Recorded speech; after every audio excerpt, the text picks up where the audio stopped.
Merhaba arkadaşlar. Merhaba arkadaşlar. Biz şimdi Defneyle ormanda parmak oyununu yapacağız. Hep birlikte ormana gidelim mi? Haydi. Oley! Haydi bakalım hep birlikte ormana gidelim. Rap rap. Rap rap. Rap rap. Biraz hızlı koşalım. Şimdi yavaşlayalım. Yorulduk mu? Yorulduysak yavaşlayalım. Aa! O da ne? Tahta bir kapı. Altından geçemem. İçinden geçemem. Tamam. Ama üstünden geçebilirim. Tıkır da tıkır. Tıkır da tıkır. Tıkır da tıkır. Geçtik mi? Geçtik. Duyamadım. Geçtik. Haydi devam edelim. Rap rap.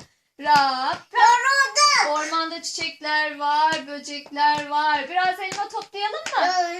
Haydi elma toplayalım. 1, 2, Biliyorum ben.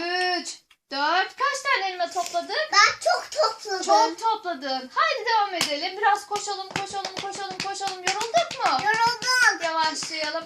Aa, o da ne? Ne? Çamurlu bir yol. Altından geçemem. Tamam. İçinden geçemem. Geçemem. Ama üstünden geçebilirim. Haydi geçelim. Geçtik mi? Geçtik. Duyamadım. Geçtik. Haydi o zaman devam edelim. Rap. Yorulduk. Rap. Yavaş yürüyelim.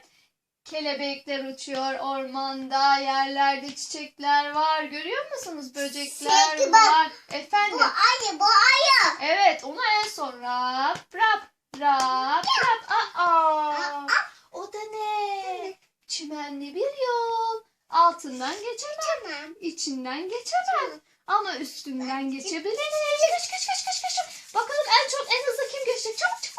Defne geç. Arkadaşlarını sen yen. Hadi geç. Yendim. Yendin mi? Haydi devam edelim o zaman. Rap rap. Yorulduk. Rap yavaş yürüyelim. Aa, o da ne Defne? Tahta bir kapı. Vuralım mı? Yorulduk. Hadi vur kapıya. Tık. Kimse var mı? Ses yok. Bir daha vuralım. Vur kapıya. Tık. Kimse var mı? Kapı açık Defne. İt kapıyı Defne. İt kapıyı Defne. İt.